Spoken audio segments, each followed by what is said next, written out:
Hello, lore heads, and welcome to The League, exploring the League of Legends lore from A to Z. My name is Rebecca. And I'm John. My name is Mark. And today we're talking about the Loose Canon Jinx, who was released October 10th, 2013. God damn. I forgot she's so fucking old. I know. I mean, she's so central to the game now, even well before Arcane, that I can't remember a time before Jinx, even though I remember her release, you know? Right. Yeah. Yeah. I feel like a lot of the times when champions get released, I always mentally tie their release to which office / part of the office player support was in at that given time, because we moved around so much. It's like your memory palace, but it's just Riot offices. Right. In case you're wondering, this was the non-dedicated Riot office, before we had our own campus, but after we had been moved to our dedicated player support area. Right. So, yeah. That was a good area. That's a good area. We had an ice cream machine for 25 cents. That was like I just want to say, when y'all got that new office, that was like a highlight, was the ice cream machine. I remember that being a big deal. It was a selling point. Yeah, it was a selling point. Speaking of big deals, Jinx's release, I think it was such a big deal. Like, they really, really, advertised it, I guess, in a way, the way they do. Yeah, this was the first, I remember they, one of the things that they used to do was every now and then they would have kind of a show and tell where all the teams would get to show what they were working on and, set up in a room, and you just kind of go around the whole office seeing what all the teams are working on. And this was Jinx's music video was the first time we had done a music video like this for a champion release. And it was it was a big experiment. They're like, this could fail horribly, but let's give it a shot. And I remember seeing it and being like, damn, this is we're looking into the future right now. This is gonna be champion releases moving forward. This is so fucking cool. Yeah, kind of like a watershed moment, I guess you would say, right? Because that video has I don't know how many views it has now, but I think I know people, at least 20, right? Yeah, like people who don't play League see that shit, right? And it really kind of planted the flag too for Riot's music department, right? In the minds of players and just the general audience, I guess. It's really interesting to kind of look at it, John's checking the views now. 110 million views. Right? Yeah. Fucking it's nuts. really good still too. I feel like holds up so well. It holds up for sure. I really still like it, and I watch it I just kind of watch it sometimes. I would say yearly or bi-yearly. I have watched that video since it was released, because it's for just sure. that good. Yeah. And since I watch so many reaction YouTubers, I see that shit all the time. Well, one thing that happened with Arcane is that they were advertising it a lot by having Jinx graffitied things and stuff like that, right? And they did that with Jinx's release, even with, all these years ago now. Didn't she graffiti the Riot page, the website? Yeah. I also have her, I alluded to this a little bit in the Discord, but Jinx rewrote Vi's bio on the Riot website, which would technically be the shortest bio. All right, what was her bio for Vi? All right, her bio for Vi was, first of all, she also rewrote all of her champion abilities. So it changed her name to Fat Hands, her location from Piltover to Lametover, and her abilities to Wussy Vest, Fail Train, Love Taps, Insufficient Force, and Police Brutality. Yeah. And she changed her bio to, and this is all written in alternate caps, Vi stands for stupid. Running all over town with silly hat lady. Vi couldn't solve a crime if a criminal snuck up behind her and shot her in the head. Turned herself in. Wait, what was I saying? Oh yeah, Vi doesn't get it. Rules are meant to be broken. Like buildings. Or people. I'll be back soon enough. No one dies screaming without me. It was really funny how much they so heavily were Jinx is obsessed with Vi, and then they're like, who knows why? Right. It was a mystery that I think was solved in 40 minutes. I want to 40 seconds, maybe. I think so good. What's funny is like I was looking around the wiki, and I think Ghostcrawler had like tweeted out like, "Oh yeah, they're sisters." I mean to say, I think they're sisters, and the narrative team has something different to say, and everyone's like, "What the fuck are you like? Come on, man! Like, come on." Oh, that's funny. We're not That's idiots. so good. I don't know why they tried to hide it. Anyway. But yeah. Know. Anyway, on the universe page, Vi, oh my god. Sorry, Jinx. Fat She hands. would really be mad at me. Jinx has quite a bit, although she has so much more outside of the universe page. She has her bio, the Get Jinx video, the comic Ziggs and Jinx Paint the Town, which we talked a little bit with Heimerdinger, even though he's in like 6 panels, but Heimerdinger had like literally nothing else going on, so we talked about this Jinx comic instead. And then she has a short story called Wedding Crasher, starring Vince Vaughn. All right. And Owen Wilson. Oh man. Somebody do a poster. Yeah. Do you want to be the first one to do your champion impression after that gem? Oh. Why is that? Is that my punishment? All part of the plan I just made up. That's one of my favorite lines of hers. Yeah. Yeah, she got like smile. It's called gunplay. Oh, that's a good one too. And I actually wrote down the one from the bit that she put in the Vi thing. Yeah. Rules are made to be broken. Like buildings. Or people. I also liked, you think I'm crazy? You should see my sister. Whoever that Again. is. Okay, yeah, whoever that is. Could be anybody. Ooh, maybe it's Victor. Anyway, let's get into Jinx's bio, even though we all know Jinx's backstory better than anyone now because of Arcane. Yeah. But luckily, none of that's covered in the bio, so we good. Yeah. Although there is debate now if it's canon. I didn't realize. I thought it was canon, Arcane. I mean, I thought it was just declared canon. I don't know. I haven't. I know someone referenced that Riot confirmed it wasn't canon. I have not seen this anywhere, so I'm gonna need some receipts on that. Okay. I mean, Jinx is what they do have in her bio could very well fit into Arcane. So, Jinx is known to have once been an innocent Zaunite child. Innocent-ish, as we know. No one knows why she jumped up to Piltover to cause destruction, but we do now. Jinx is described as pranking Piltover more than anything.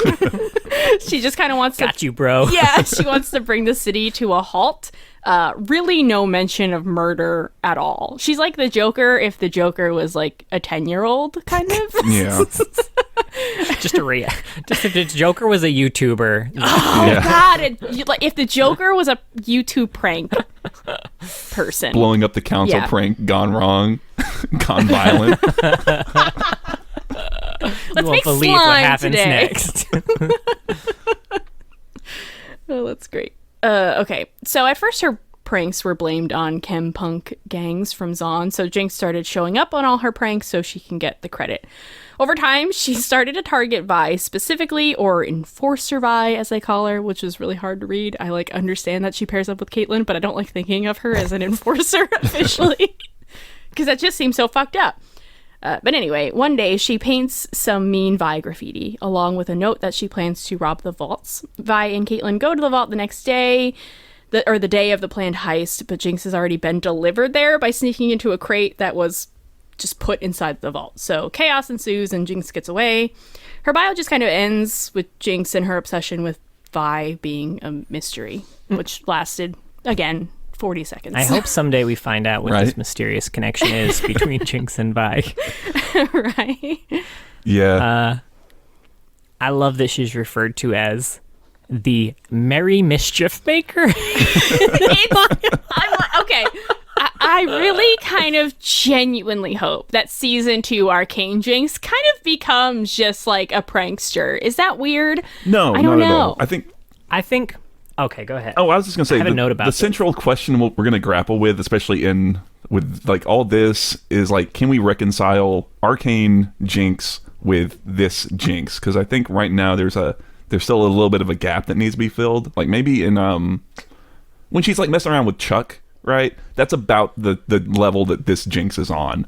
But by the end of season 1, things are a lot more like dark and depressing and tragic and shit, which I love. Yes. And let's be clear, his name is not Chuck. It's Theorem. It's Chuck. Chuck's doing a great job. If this Jinx was in Arcane, like all the little firefly bugs that blew up would have like splattered them with paint. Yeah. And not killed them. Right? So here's my theory on the connection between the two. Okay. Or how we bridge the divide. I think a lot of what Jinx was doing was under Silco's kind of direct orders. And Silco had a very brutal kind of do what we got to do to get the job done that included a lot of murder. Now that she's not working directly for Silco, and she's obviously not going to be working for Savika, there was not that link there. I think once the whole council job is done, my guess is that all she needs to do is kind of get to a what does it even matter mindset, which it kind of seemed like she was sinking into at the end of Arcane. And then like once you have that, it's a very quick jump into the Joker, like world is a joke and I'm going to have the last laugh mindset. So like I can see that connection being made, like kind of a hit on the council's like a mischief managed type moment. And now I'm going to do what I want. Sure. Yeah, I think that could absolutely work, and I agree kind of with what you're saying, Rebecca. That I hope by the end of 2, or season 2, that is, we kind of hit this point, and then we can kind of flow into this, and that's kind of to the point of is Arcane canon. It's like I kind of hope that it is, and they can just kind of massage things in an appropriate way. Like they don't have to line up perfectly, just enough so that it doesn't feel super different, like in terms of like two characters almost, We don't really get it here, but in the short story Wedding Crasher, starring Vince Vaughn, we really see that like she's not fucking with Piltover just for funsies. Like she genuinely is like mad that they're rich and have everything, and these kids are running around and they've never starved or suffered. Like she makes a point of like noticing that, which is really important to her character, and it's not in her bio, which I think it should be. That a lot of what she's doing is because she's so angry and she has a right to be angry. I mean, and Vi, I think, is angry about the same stuff, but is approaching it differently. Sure. Right. Yeah. And I think in old lore, too, to kind of jump to there, like, a lot of it was, like, there was a lot unknown about Jinx in general. Like, you didn't actually know that she was from Zon. Okay. There was a lot of speculation around there. Oh, that's funny. Yeah. She was another mysterious figure. I do have a quote specifically from her old lore. Do you want to drop it? Though the young woman's origins were a mystery, some saw traces of Piltover Hextech in her firearms, while others described the street fashions of Zon in her dress. Nobody knows where she comes from. Yeah. Born from the first breath of creation. Jinx. Well, wasn't there some speculation, because she's kind of got, there was a known connection with her and Vi, obviously, but also a little bit between her and Echo, and wasn't there kind of the suspicion that maybe like Roman numerals had something to do with it, because like Jinx has an X thing kind of going on, and Vi's obviously got V and I, and Echo on his little bat has a 12 in the hilt of it. I had no idea. Yeah, I definitely think that was something that was probably originally intended. Yeah. And then they kind of dropped it. Because I know even when Jinx is, when she vandalized all the Riot pages, she didn't sign it Jinx. She signed it X everywhere. Yes. Oh, yeah. okay. Yeah. So. Huh. But yeah, I think they kind of, they're like, X is kind of, that's the last letter of her name. We don't have to dig much deeper than that. Yeah. We'll just let that bit go. Yeah, That's fine. I think the suspicion was like maybe they had been a group of people who had been like tampered with or had some, because doesn't Vi in the at least old lore have like amnesia too and can't remember what the hell's happened to her? Oh my god, really? Yeah, well, whatever. But yeah, it was funny reading this, seeing like the attempts to keep any sort of secrecy about their relationship and between Jinx and Vi. It's like, God bless their heart. They're trying. I think it was the first thing I learned about Jinx. Right. I wasn't really playing the game then, but I was around y'all, and it was just instant like, oh yeah, that's Vi's little sister or sister. Yeah. Oh, yeah. One thing I like about the bio too is they make a reference to the exotic animals from Count May's menagerie, which are most likely the ones that we see in the Get Jinxed music video when she's riding the rhinoceros, and there are baboons free everywhere. Yeah. That makes sense. Yeah. Yeah, that's neat. Something else they make reference to in here, not to like anything we've seen, but I wish we could see, is they talk about how because she's so good and constantly befuddling the enforcers, that like a bunch of satirical plays have come out, kind of like lampooning the wardens, and there's a bunch of new like colloquialisms that people have started using around town, and I want to see examples of those. I want to see a stage play making fun of Vi and Caitlyn and Piltover. Right. That would be great. I would love that. Yeah. Yeah. So to hop into the old lore a little bit, they actually haven't changed a whole lot, but it was clearly updated in 2019 with the idea that Arcane was coming out soon. I didn't realize it was updated that late. Yeah. Oh my god. So the only things that really changed was the whole mysterious origin part, which they kind of dropped in the new lore. It's also less focused on kind of making an example of Piltover and more just causing chaos. She's described as having a manic and impulsive criminal. She despises nothing more than boredom and gleefully brings her own volatile brand of pandemonium to the one place she finds the dullest, Piltover. And the only other thing is they kept the treasury heist, which is in the current lore. They did change, instead of having her smuggled inside like she currently is, it was just a normal robbery. She was just robbing it, and then so Vi catches her, crashes through all the walls of the bank to apprehend her, and then in the vault, Jinx fires a rocket and brings the entire bank down on top of both of them.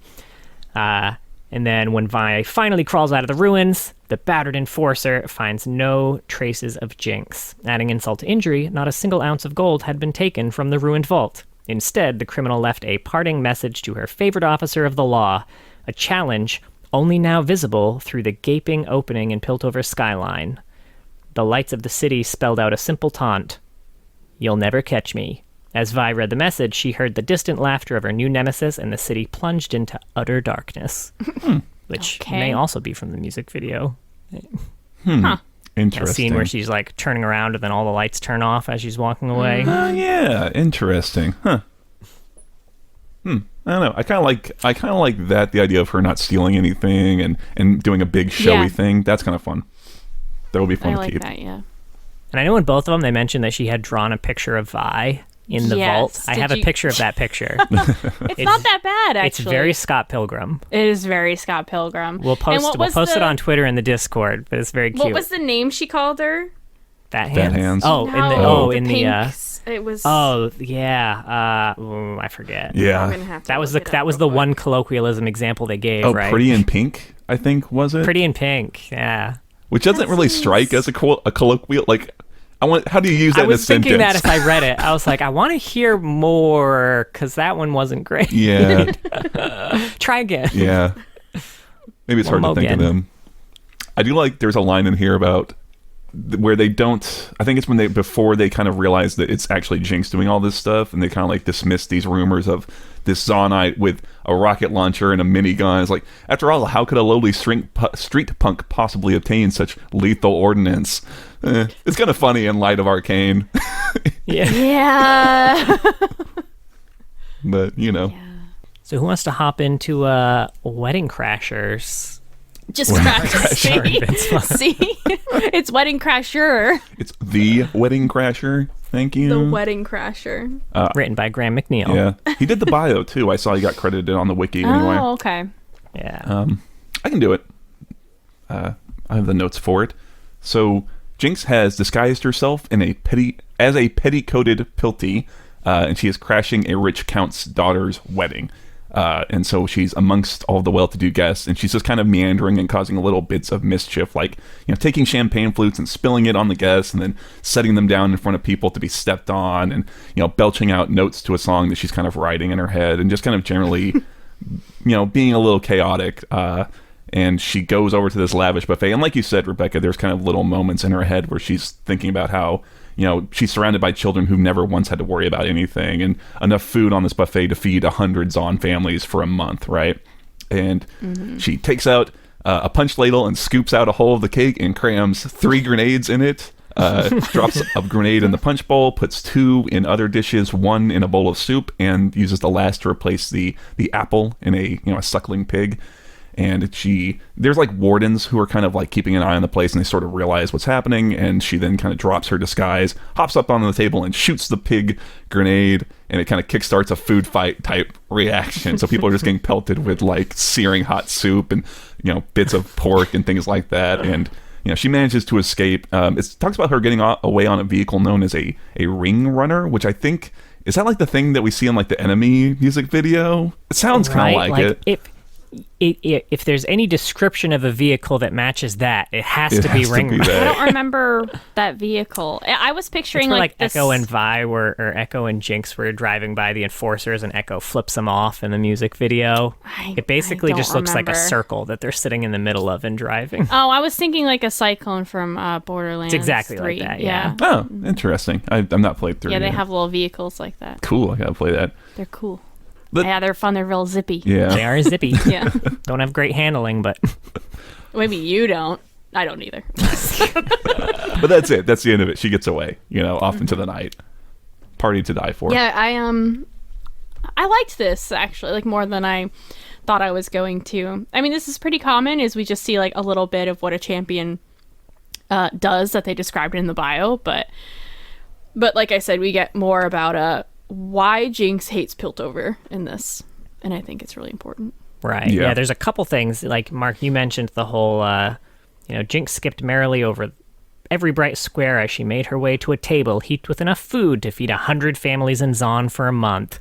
And she's got another bit that says, she hex lumens fitted with rotating zoetropes and oddly angled lenses projected spectral dancers onto the floor that pirouetted and spun to the delight of laughing children who'd never known a moment of hunger, pain, or loss. Like, you can definitely tell that this story is from the perspective of a Zaunite. Yeah.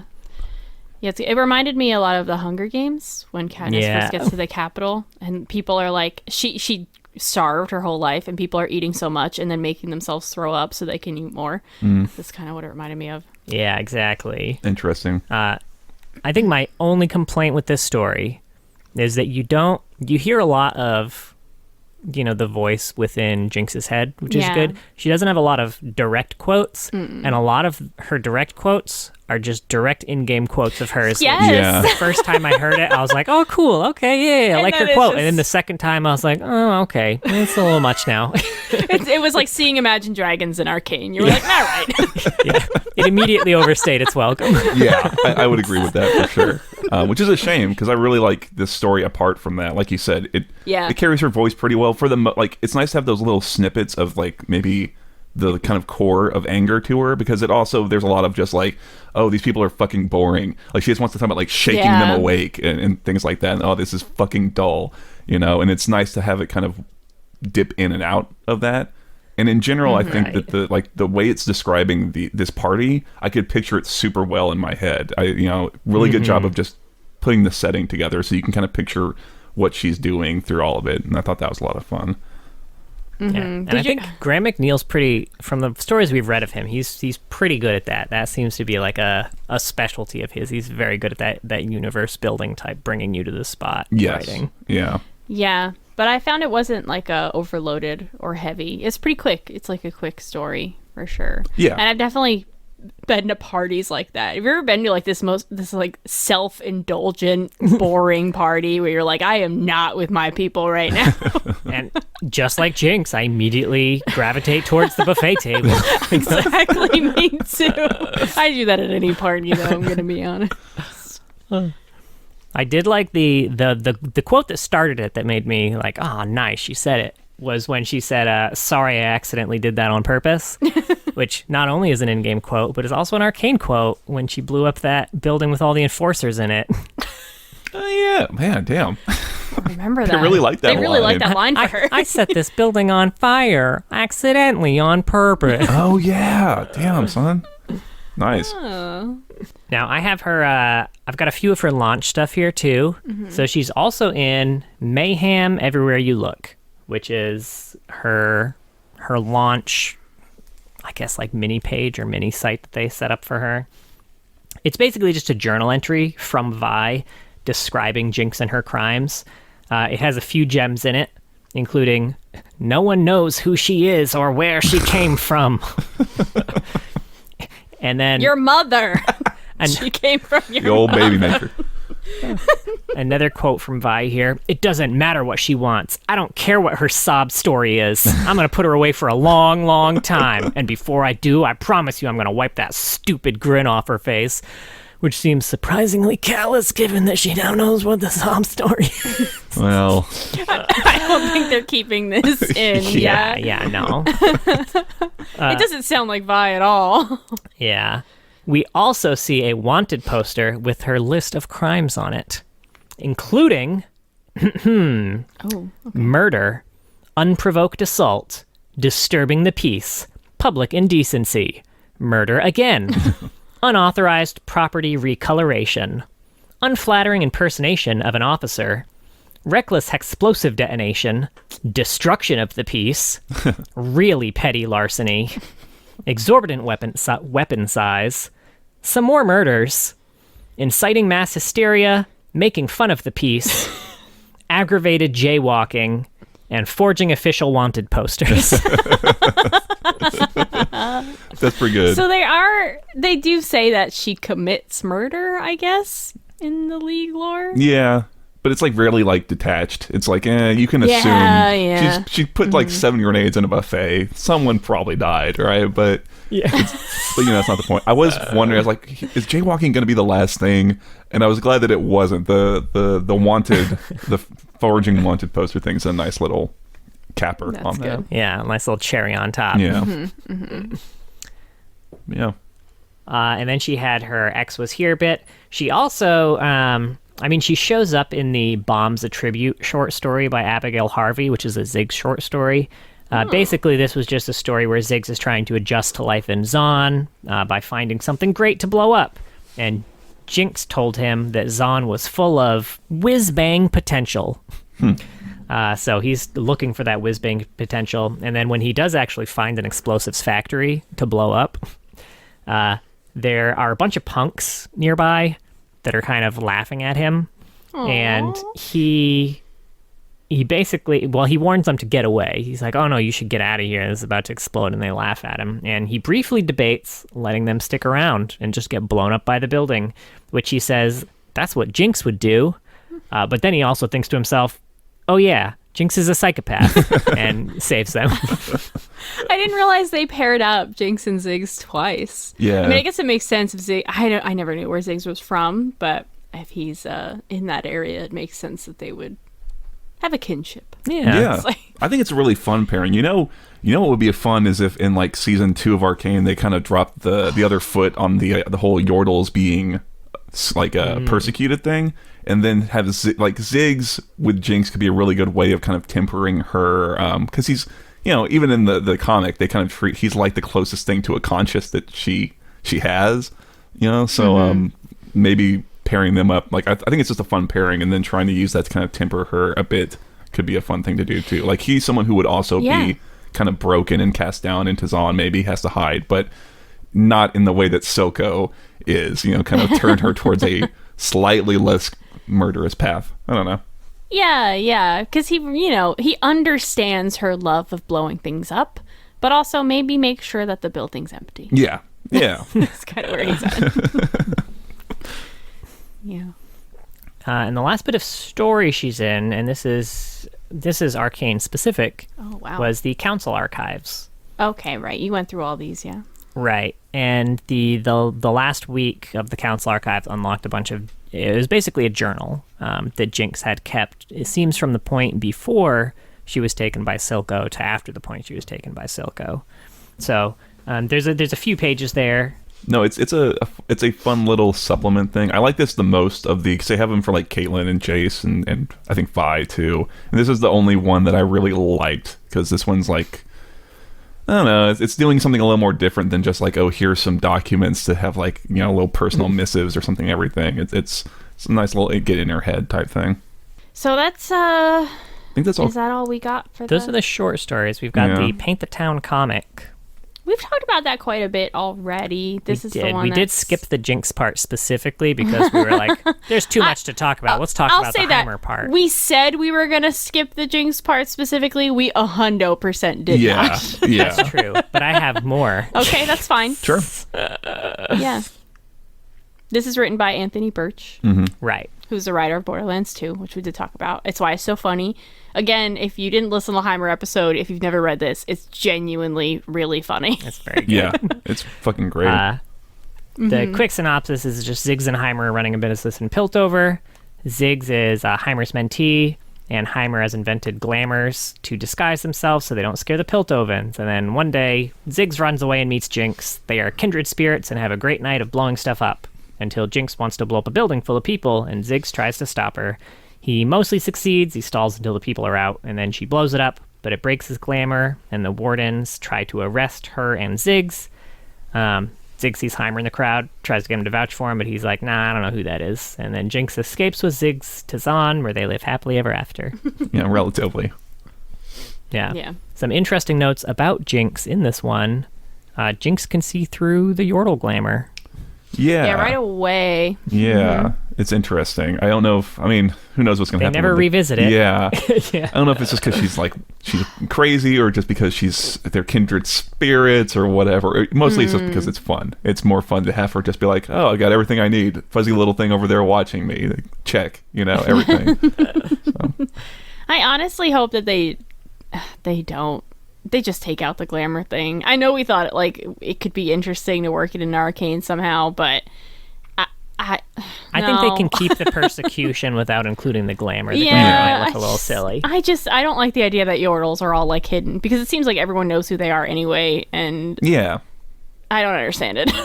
Yeah. Also, they're horrifying. The glamours are terrifying. The glamours for sure. are horrifying in this comic. I Yeah, kind of love them though. I mean, I know. I would frame one and not put it in my room because that'll give me nightmares, but somewhere, maybe the guest room. just let people know that they Sarah, don't you want and to be Sarah. here.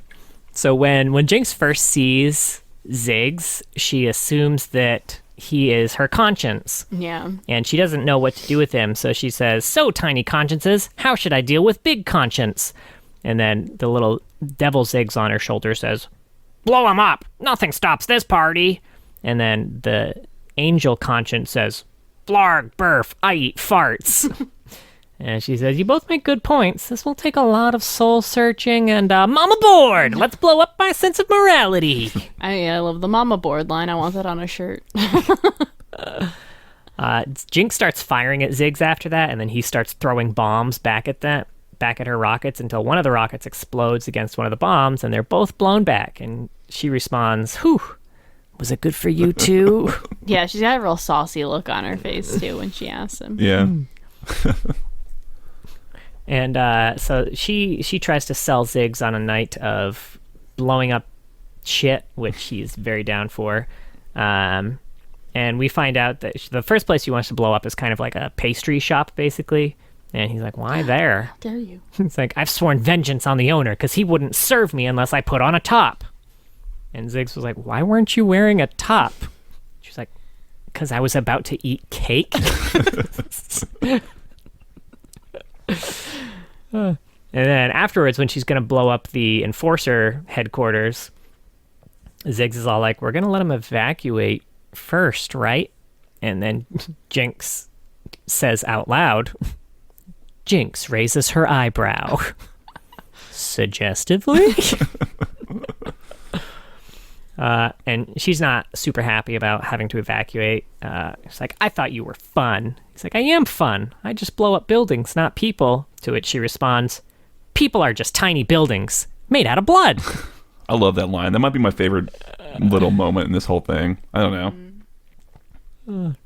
Yeah, she's full of them in this one. She has got so many great quotes. Right at the end, too, when Ziggs is trying to stop her from blowing up the building, he does kind of embrace the conscience bit and is like, Jinx, I am your conscience, and I'm telling you, if you kill all these people, you'll never forgive yourself. To which she replies, and I'm telling you, get jinxed, and then blows up the building. Although she does then feel bad afterwards. Which is apparently a feeling she was unfamiliar with. She's like, is this what feeling bad feels like? Yeah, for like 8 seconds, right? By her, which is like the longest she's ever felt bad about anything she says. Yeah, because an enforcer stops by and it's like, everyone's accounted for. I think everyone made it out in time. And she's like, yay, nobody died. I didn't have to learn anything. Yay! Which I feel like is what's going to happen with Mel's little plot armor in the end of Arcane, but we'll see what happens. And no lessons were learned that day. The last bit on this, too, is when Ziggs yells out to Heimerdinger in the crowd. Obviously, Jinx doesn't know who Heimerdinger is, so after he yells it out, she's like, spackle slapping!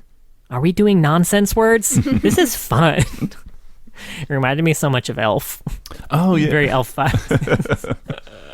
Yeah, she has like a more murderous buddy. Are we whispering? She really is like Buddy. I'll never watch Elf the same way again. Bloody the murderous elf? Yeah. Wow, okay, I was No, I liked it. She's like, all right, well, fuck all y'all. How about that? all right, John. I was just thinking because she has that eager elf skin, so it does line up very well. Yeah. Or earnest elf, whatever the hell. No, that's Tristana. I can't remember what the hell her Christmas skin is called. Get excited, the elf. Actually, I have it right here. It's I guess ambitious. That was close. Ambitious elf Jinx. Yeah, she's also part of several cinematics. Sure. Real quick, I guess before to say, comic is super fun. It's certainly not canon anymore, but go read it. The art style like perfectly suits the writing. It was tons of fun to reread, like because I did go back through it all for this, and it's highly recommended. You know, until they take it off Universe, I'm saying it's canon. I think you can fit. All right, so the first one she's part of is True Genius, which, you know, great Legends of Runeterra cinematic. Basically, Heimerdinger's going to announce a new power source, but finds it stolen by Jinx. She leaves a signature grenade behind to taunt them, and his apprentice vows to get it back. The grenade itself kind of talks to them and is like, ha ha ha. Heimerdinger still doesn't know who stole it. Like, who did this? Yeah, I mean, Jinx is pretty notorious in Piltover. Maybe Heimerdinger is just like not involved in that. That kind of lines up just with, like in Arcane, just eyes closed. Yeah, I was going to say, it kind of works, honestly. He's just really not in tune with the latest goings on.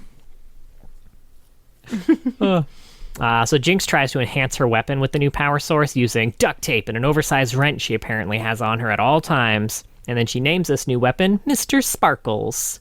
But it backfires immediately and falls into Zahn, where Echo picks it up and experiments with it. And then it finds its way back to Heimerdinger at the end. Yeah, we talked about that one a bit with Heimerdinger and Echo. Yeah. Yeah. I like Jinx's role in that. Wow, they were all so close together, all of them. With that one. And obviously, she's also in the Get Jinxed music video, which is her reveal cinematic. And, you know, while it seems like a lot of the events in the cinematic are taking place in her head, there are also, you know, the ones that we talked about, like with the menagerie, that we know actually happened. So, yeah, I'm sure it's not a all mixture of, yeah. What I was curious about was, so all the robots in the cinematic, I'm curious if they're actually robots or if they're people, and that's just how she sees humans now to protect herself from the repercussions of her own actions. The deep fucking That's lore. interesting. Yeah, damn. I like it. I was just like, so heartbroken to see the little monkey.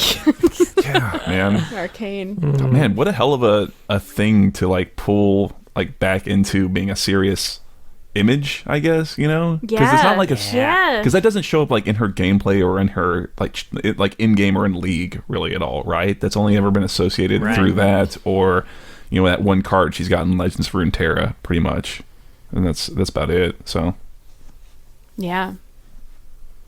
And I think this was, you know, we get to see her talking to Pow Pow in this, one of the lyrics. Let's blow this city to ashes and see what Pow Pow thinks.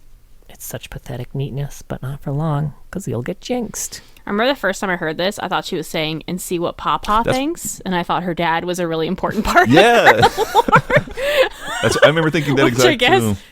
Yeah. maybe Pow Pow is Papa. But Just the fact that you call it Papa. You're not I know you're not really Dude. This song was composed by Christian Link, who you might remember as being the executive producer and writer for Arcane. If you pause it at 143, you'll see Nerf Heimerdinger written on the wall, along with League of Jinx. Who has ever needed a Heimerdinger nerd? Was he OP at some point? I sad I wasn't there for those days if he was. I remember being really I don't ever remember him being OP. frustrating. I remember him being used in a lot of push comps. Anti-fun. I do maybe. remember that. Like season Aw. 1. I think there was a time when you could put the turrets in such a way that it would block the mid lane minions from getting out of the base. So like if you did that for about 5 or 6 minutes or however long, like you couldn't do it in a real game, but if you fucked around, it would cut, like you would get this massive wave of minions that would just destroy the base. But Oh my god. That's funny. yeah.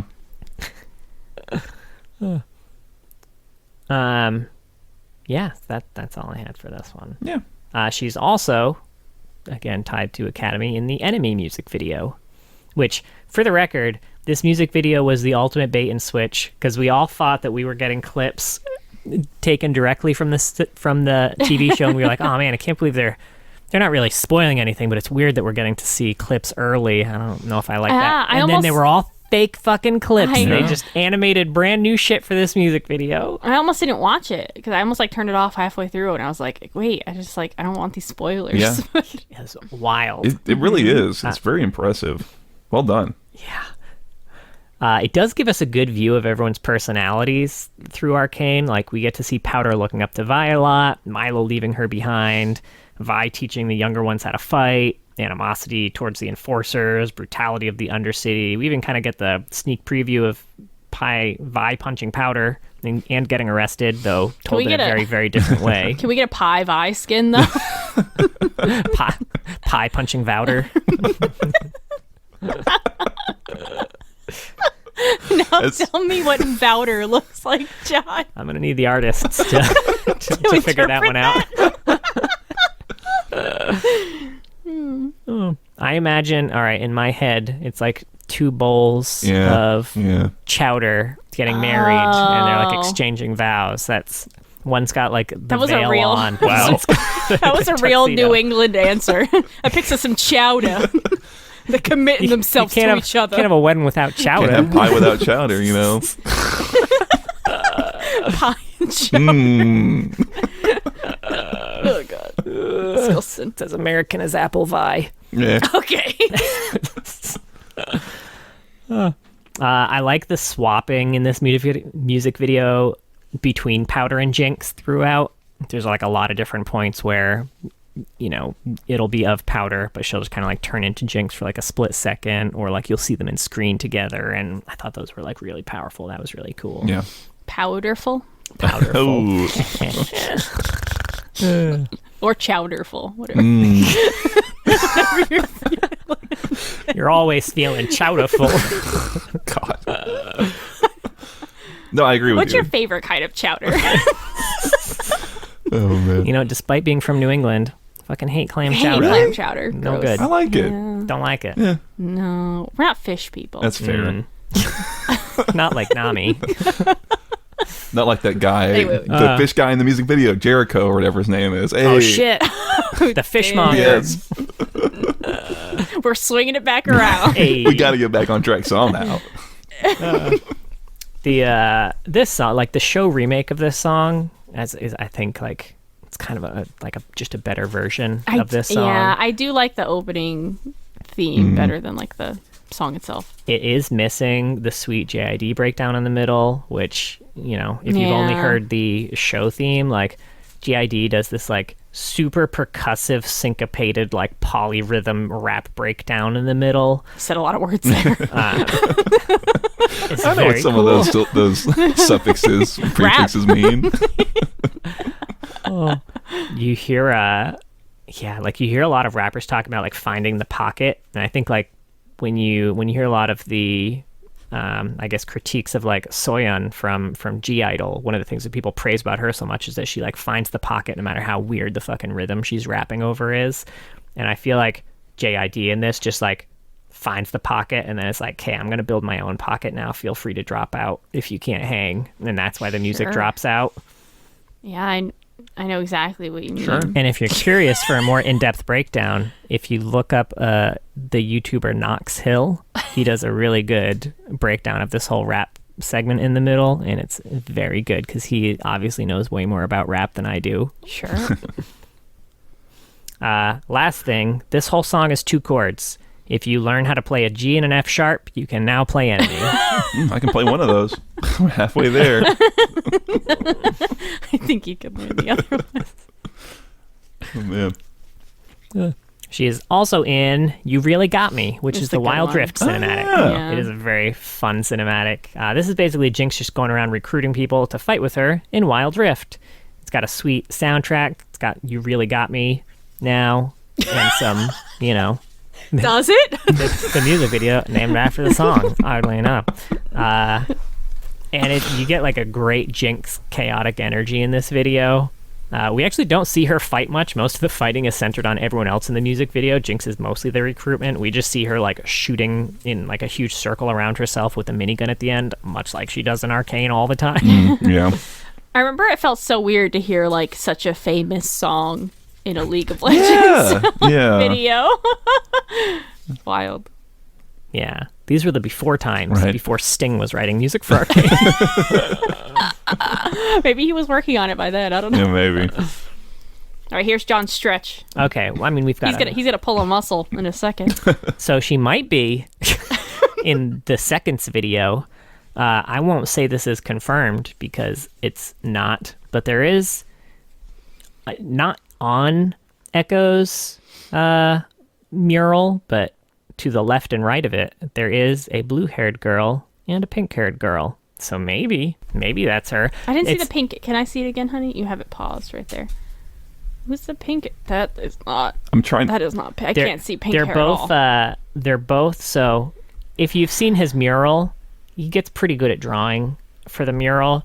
That talent are is not. not as reflected in these other pictures, so it is kind of hard to tell who anyone is.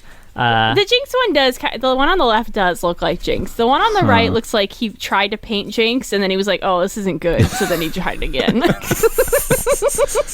gonna have to put this on the Twitter. Yeah, I'm trying to find something to reflect what it is you're talking John, about. give him the no. It's 23 seconds. 3 if you seconds. Pause it. Oh, Pause seconds at that. I'll just look at the Twitter. I'll cast my judgments It there. seems like a lot of work. in like a week. Now, she's also in Ignite, which when I saw that she was in this, I did the thing I always do now when I watch Ignite, where I skip to the very end where they have that scene of the girl's room, and that's where she is. Yeah. She's got a bunch of Jinx posters on her wall, and she's got a Jinx pop cap in her room. What if she had like an Arcane like poster or some shit? Wouldn't that be fucking wild? That'd be Oh, wild. that would have been cool. Sorry, our cat's playing with a toy. You might hear that in the background right now. I'm not going to ruin his fun, though. So. Also, in the Giants music video, there's a ton of Jinx graffiti just kind of around the city. In the Rise music video, Fishbones is on the ground right at the beginning. In the Warriors music video, Jinx is in Champion Select at the beginning, and you've got the Jinx monkey on the dude's desk at the beginning. And then ones that she's actually in, Just One More Time, which is, it was described, every League of Legends player knows what it's like to chase the next win. So this music video was inspired by the true story of the 5 North American League of Legends players with the longest losing streak in one sitting. Are you talking about us? Heyo. We are in this...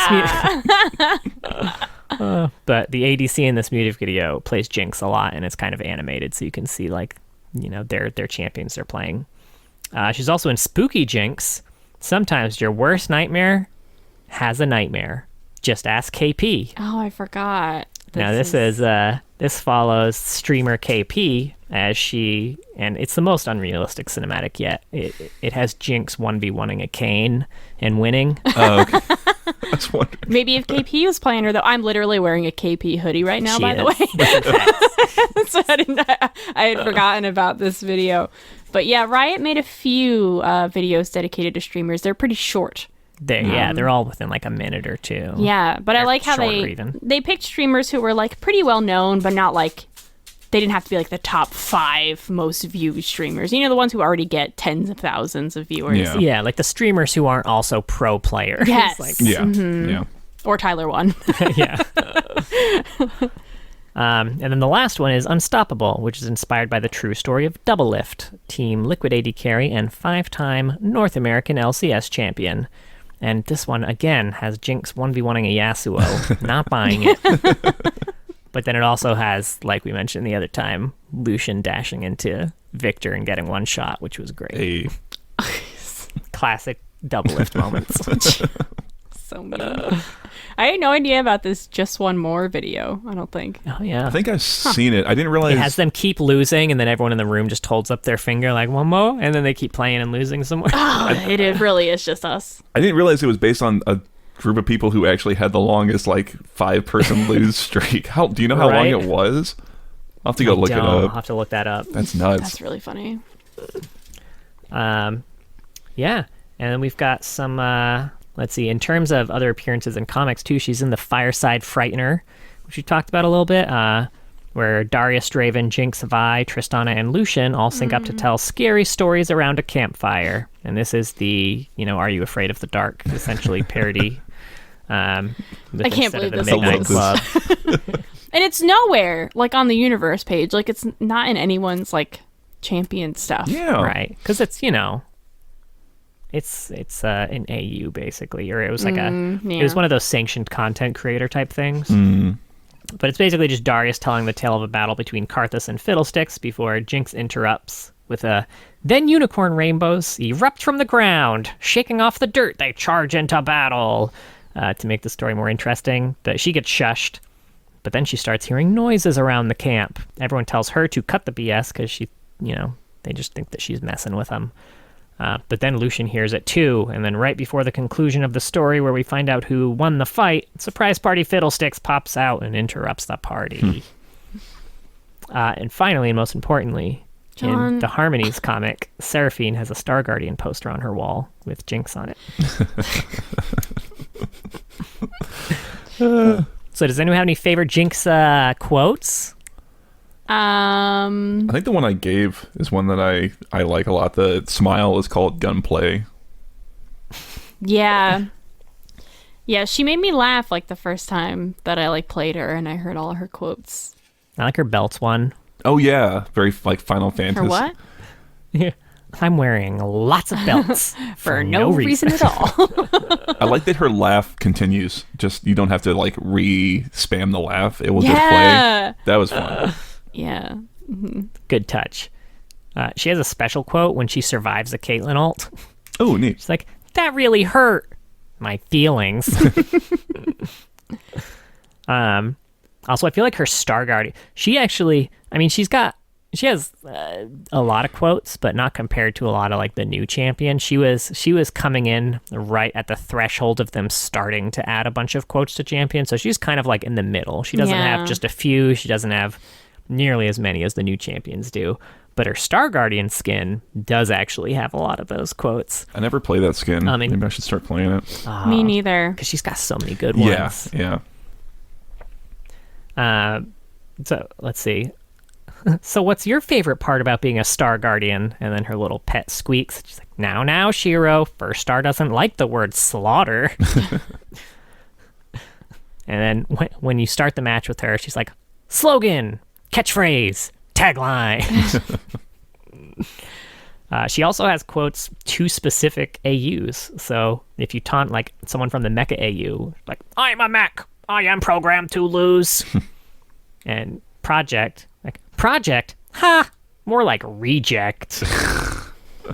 That's neat. Which is ironic because I'm pretty sure she actually has a reject skin in the Project line.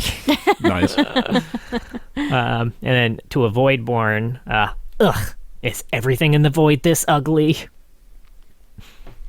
And then She has a few things, so other people have quotes towards her that are interesting. Yeah, we've talked about the Echo one before and the Fiddlesticks one. We were. I wish I should go back and listen to our Fiddlesticks episode because he says all your fault, and we were speculating on like we may have even mentioned is that going to be something in the show maybe, or did we know about Arcane yet? Interesting. I don't think we didn't know specifics about it, but we knew that it was coming. Yeah. I mean, there's the Swain one too, which is even more specific.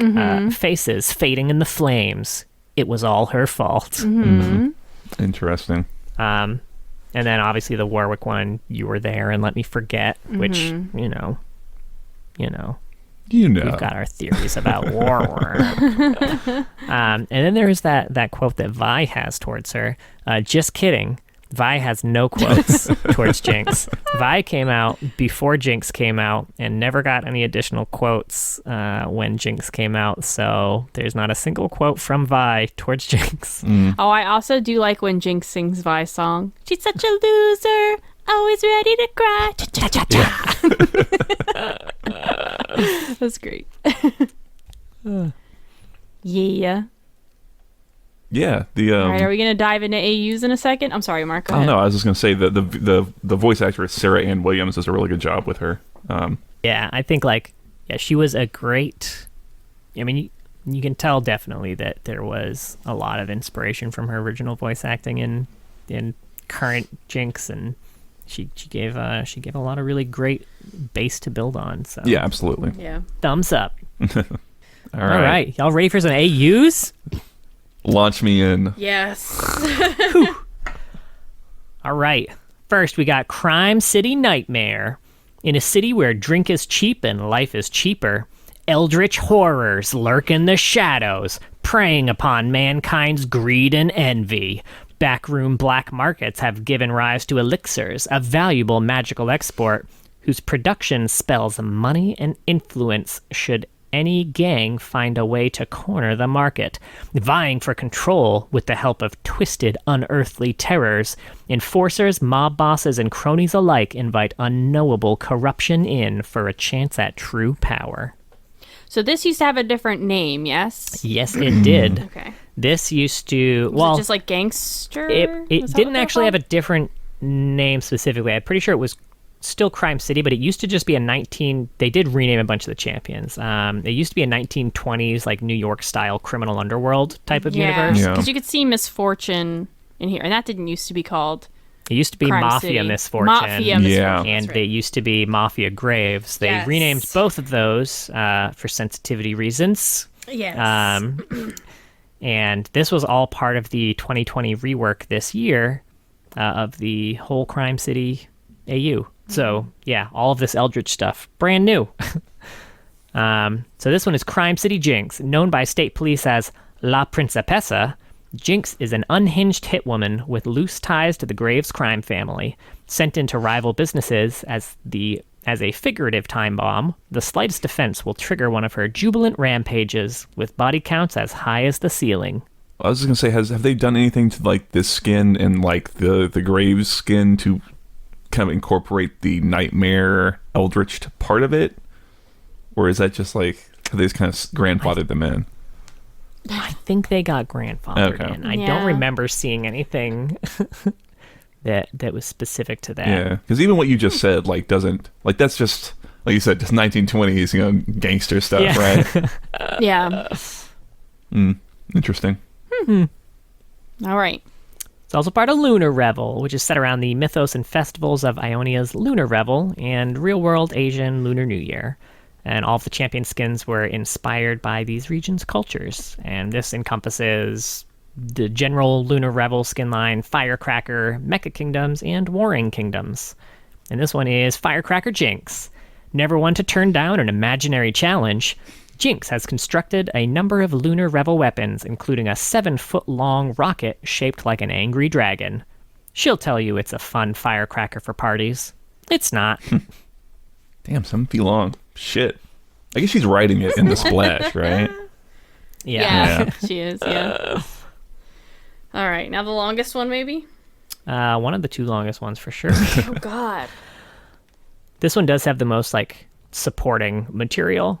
But yeah, this one's Star Guardian. In a vast and dark universe, young warriors are chosen by fate to protect the light of the stars. They're destined to burn bright, but collapse as furiously as they shine. This follows the stories of high school students becoming protectors to battle cosmic enemies threatening the universe. It's Sailor Moon. It's Sailor Moon. Yes, 100%. And this one is Star Guardian Jinx.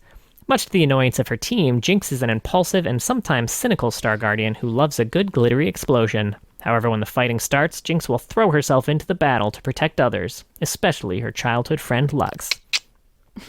I definitely got a little bit more than childhood friend vibes reading all these stories. Yeah, we talked about that with, we talked about this AU quite a bit. Yeah. Probably Jana was the last time. No. Ezreal, maybe? Oh, yeah. We talked about a lot with Ezreal. Yeah. There's a lot of jealousy between Ezreal, for sure. And Ari. I think we got really into it with Ari, too. Yeah. Yeah, I don't think we talked about it much with Jana, actually. I like this because we talk a lot about AUs keeping a personality, but maybe changing sides. And I like that Jinx is like a good character in this while still being Jinx. I really like it. Yeah, that's fun. It's more fun than just she's crazy Jinx, but, mobster. Somewhere else. Yeah. But all of the Star Guardian, I didn't realize this previously. This is kind of the first me realize this. All of the Star Guardians have like their own bio in addition to the skin bio, where we learn that Jinx's blood type is B, and her hobby is racing, and favorite food is curry. Like random shit, and like it's like a pop Dream magazine. It very much looks like that. We also find like a little bit more about her background here. She doesn't really care about the whole first star and the duty and all that. She's basically just duty. It's so funny because Rebecca leans out, and then I started leaning in. It's like she's gonna talk about duty. Of course I am. I put down my drink to get there. I didn't want to disappoint my husband. He would have been so disappointed if I didn't. That's true. You never let me down, honey. I know. So we find out that she just kind of likes having the power so that, she can kind of serve her own interests. And she's not super interested in, the whole first star and protecting the universe, but she is very much cares about protecting her friends. So that's kind of why she sticks in here. That's cute. Yeah. And then... Yeah, Kuro and Shiro are her weapons in this one, who also are, the Star Guardian universe. Everyone kind of has pets that stay with them, and her pets are also just her weapons in this one. Yeah, Kuro is ferocious and adores all things colorful, explosive, and glittery. Shiro's blank expression macks a truly disturbed soul. Okay. Jinx recalls only ever seeing Shiro's strange grin in the aftermath of one particularly savage fight. I know that an anime of this would just be Sailor Moon, and that might be why I want it so bad, because I loved Sailor Moon. But this has a bunch of associated short stories. You got New Stars, where we just learn about what it means to be a Star Guardian and how the first star gave light to the universe and all that stuff. And let's see. Yeah, that's pretty much just it. We did learn in that one that the Star Guardians aren't necessarily from this planet a lot of the time. They have to familiarize themselves with the customs and rituals of planets in order to blend in with their inhabitants. So that's interesting. She's also part of Starfall, which is where Lux and her team of Star Guardians, including Jinx, go on a team-building retreat where they meet Ari and her team of Star Guardians, although neither realize that the others are Star Guardians at the time. And then the camp's attacked, and the two teams have to fight together to defeat it.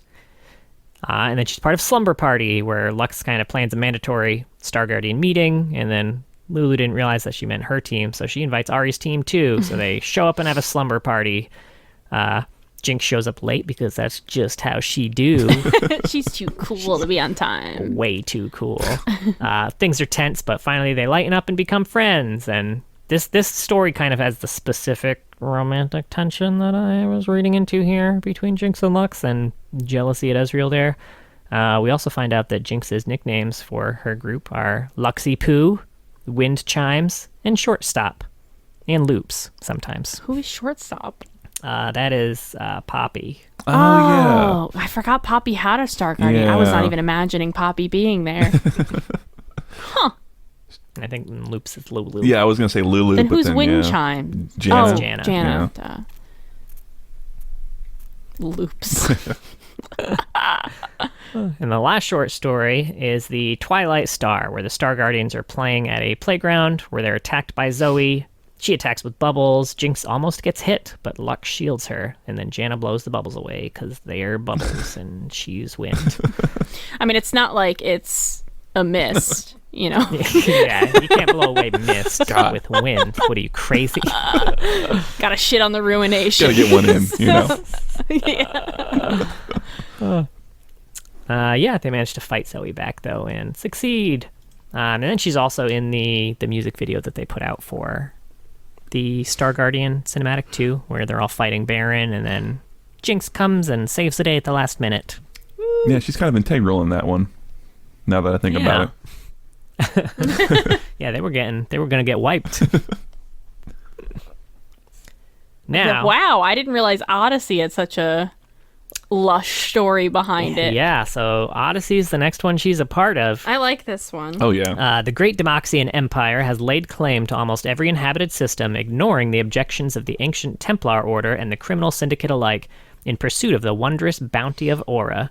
This mysterious golden essence, drawn from the vast, majestic creatures that patrol the stars, is the lifeblood of all civilizations, but also promises untold power to those who can wield it for themselves. And this one is Odyssey Jinx. Adept at building and or destroying, but mostly destroying, a variety of haphazard, highly unstable weaponry for the Morningstar crew, Jinx also serves as the ship's pilot. Her previous job as a mining explosives technician resulted in a lot of collateral damage and a thoroughly justified dismissal. And this is the second AU where every member gets their own bio sheet, Oh. where we find out that Jinx's blood type in this AU is excitable.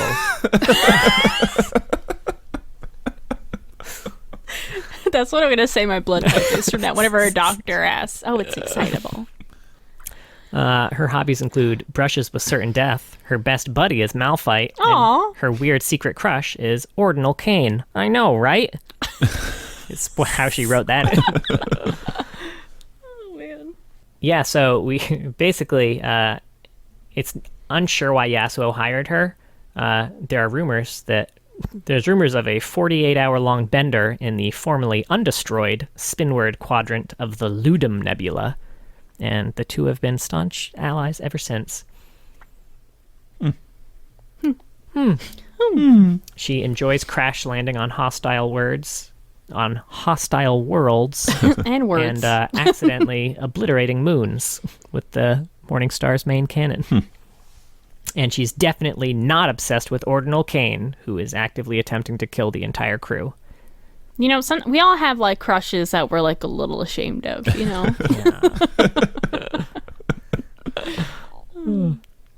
And she considers Malphite her best friend in the universe, mostly because she got him fired, but also because he can punch things really, really hard. And maybe that reminds her of Vi. Aww. But there's also a cinematic for this Oh. called Welcome Aboard.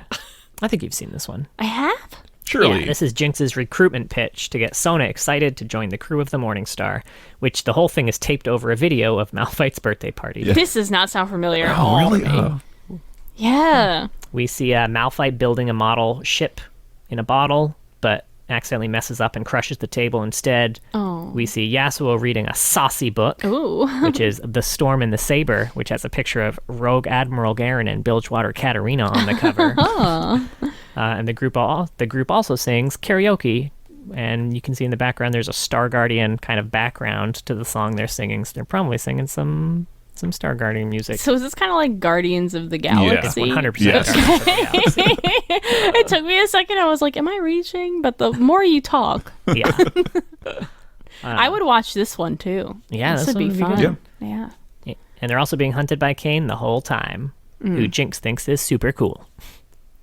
You know. Also part of Project. I think this is the only project skin that I like. I actually don't really like the project skins. They're just not my aesthetic. You know, they're fine, but they're not really for me. But I like this one. That's pretty cool. Yeah. And this one is the perfect fusion of one's supernatural essence with advanced weaponry and body augmentation. The linking of technology and energy allows extraordinary hosts to channel their essence into physical manifestations and, in rare cases, transcend the corporeal plane. Only subjects possessing extremely focused inner essence and exceptional physical attributes can unlock the true power of Project. Among the megastructures and packed streets of a future controlled by global corporations, a shadow war rages between rebellious augmented humans and newly empowered artificial beings. The winners will shape the course of history, and the losers will be forced to evolve. So this one is separated into Central, Genetic, Command Line, and Outsiders, which are mostly failed project conversions, and Jinx is an outsider. Now this one is Project Jinx.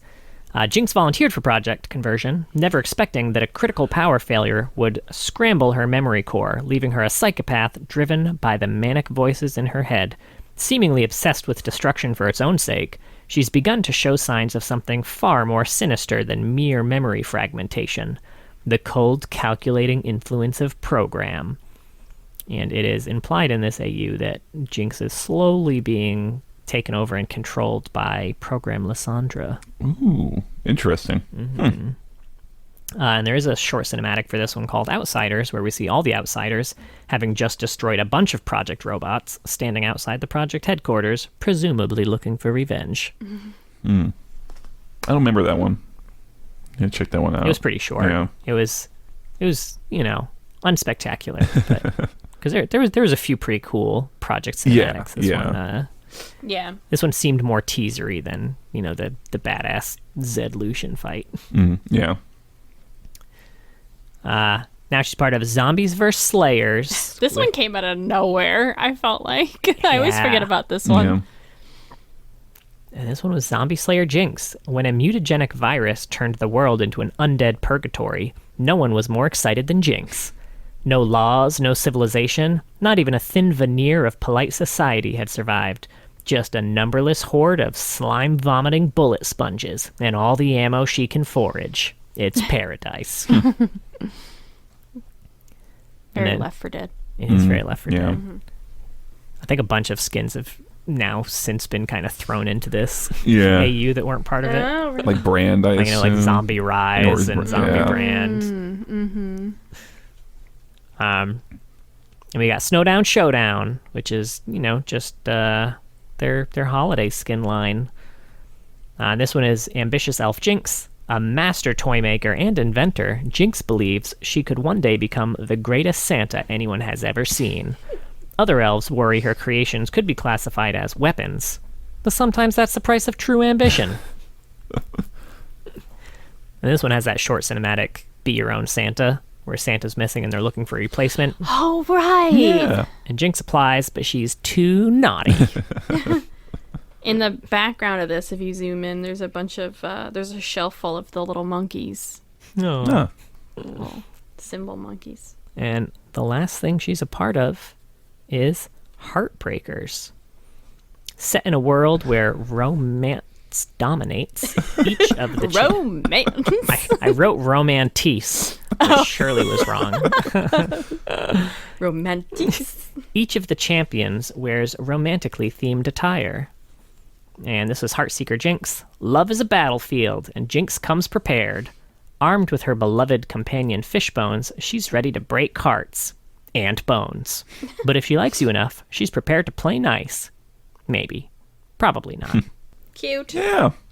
It's funny to me. That one always makes me giggle because it's funny to me that they were like, yeah, well, in a world where there's factions of, heartbreakers and things like that, it's just fun. I don't know. It makes me laugh. Yeah. I like how the description was champions wear romantic clothes. Yeah. It's just kind of nice. They gave up. Clothes. They gave up on that one. They didn't give a shit. All right. Y'all ready for some fun facts that I forgot to write down? Yeah. Yes. Do you get them all from the wiki? No, not all. Oh, of them, okay. but a lot of them. Okay. Ahem. That's a good one. Her dance is a reference to Jake's dance from Adventure Time. Yeah, I knew that one. I knew that one. I didn't know that one. I usually never I've get never seen Adventure Time. Yeah, I don't normally get the dance references. To your point, Mark, with her automatically looping laugh, it was the first one to actually do that. Oh man, do they all do that now, Yeah. or is it like I don't how many do that think still? they all do that. Interesting. That's a good question. Jinx is the only champion to have all her ability names end in an exclamation mark. Yeah. And I'm sure you guys have run into this before. If there's a Vi and Caitlyn on opposing teams, there will be a Catch Me If You Can cosmetic debuff on the screen. I love these. I wish they would do this more. These little things. They're a lot of fun. Yeah. They like had a point where they was like Rengar Kha'Zix the first one. The I feel hunt is like on. yes, that. and then they did this. Although that one was like, at the time at least, was very much not cosmetic. Yeah, that one's actually gameplay. think it has- Oh, yeah. But I kind It of like It's that since too. become cosmetic, but Yeah. like back in the day, if you were Kha'Zix and you got the first kill on the Rengar, you know how Kha'Zix gets 3 evolutions with each level of his ult. You'd get your 4th evolution, so you wouldn't have to choose an ability. You just get evolved all 4 of them. Yeah. And if Rengar got Kha'Zix, I think he would get an automatically fully stacked bone tooth necklace. Something like right? that. Yeah. It's I wish. Yeah. I don't know. I just like it a lot. Maybe not something so impactful, but at least like a nice Yeah.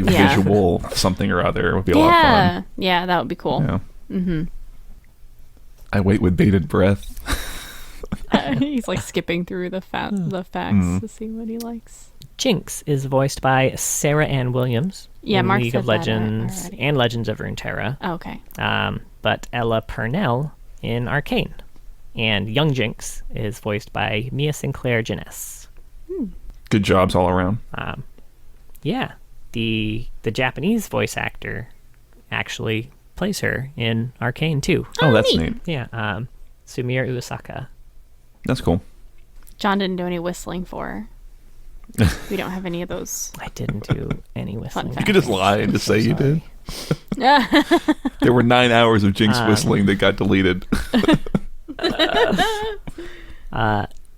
The Jinx's background, the background in her splash art is the same background in Vi's splash art, except all exploded. Yeah, that's actually cool. Is it supposed to be that this is the ecliptic vaults from the bio? Like this is the actual location? Oh, that can I make could sense. see that. Yeah. All right, I think you're out of facts, You honey. can cut around the silence, right? I'm leaving in all Leave of it. the long periods of silence. Don't. And people want us to record these and have videos. This is the gold you'd be getting. You know, to be fair, I usually have I was all gonna my say, fun this facts is- written No, you do. down. You do. This is not par Yeah. for the course. I didn't realize until just now that I didn't. All right, well, you'll have to look up your own fun facts. I'm feeling rushed now. Sorry, no, you're fine. I just kind of have to pee. All right. No fun facts for you, ladies and gents. Rebecca's got to pee. Yeah, cut all of them out. Anything he said, just cut it all out. It's been almost an hour and a half. Oh yeah. Damn. All right. I think that's Jinx. Do we have any final thoughts? For me, there was really nothing surprising here. Yeah. I feel like even if you just play Jinx, you really get a handle of who she is and her personality. Yeah. Yeah. I think they didn't drop the ball in that really strong character voice, and it carried through in her flavor story, and that's most of the time what we need and want. And maybe we would feel differently if we didn't have Arcane. Like maybe we would feel like we want more. But with so much with Arcane, it feels very like, yeah, I'm satiated. I'm not like lacking. Yeah. We just need a full-ass television Right? show for all of the champions. Get on it, Riot. At least the good ones. Yeah. Although, I mean, I still want more Victor. Yeah, that's true. Mo. That's true. So we haven't gotten to like who Yeah. we know as Victor yet, you know? We'll get there. Yeah, that's pretty much it. Yeah. All right, I think that's it for Jinx, and we're done with the J's now. That's it. We're about to start our string of 13 K champions, I think. The gauntlet. Yeah. There's more K champions than any other letter. Fun facts. Yeah. That could be your your fun fact. But thank you for listening to Jinx. We are on Twitter at Loreheads, and we have a Discord now. It'll be linked in the description. And we post these on YouTube if you ever want to chat in the comments there. And join us next week because we'll be talking about Daughter of the Void, Kaisa.